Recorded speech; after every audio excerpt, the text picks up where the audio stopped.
Ang Kuya Edgar kasi, Luta, ay nagpadala sa'yo ng 3,000. Yang pera na yan ay 3,000. Pinadala ng Kuya Edgar.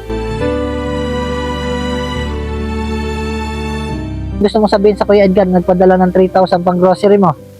Maraming salamat po. Pagpalain po nila. Madami pong natulog sa akin. Eh, masaya ka. Opo. Yun, nakawat na natutulak yung nila. Hello guys, so nandito na po kami ngayon sa grocery store. So, Luta, at kunin mo yung gusto mo. Okay? Marami ka bang gusto? Ha? Ha?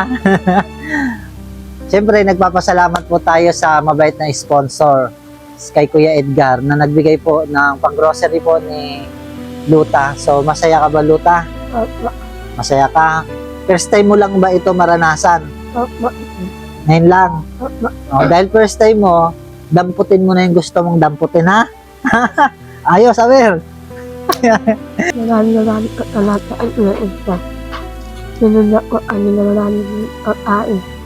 Kaya makaya po ako, hindi na po nabigyan na maraming pagkain.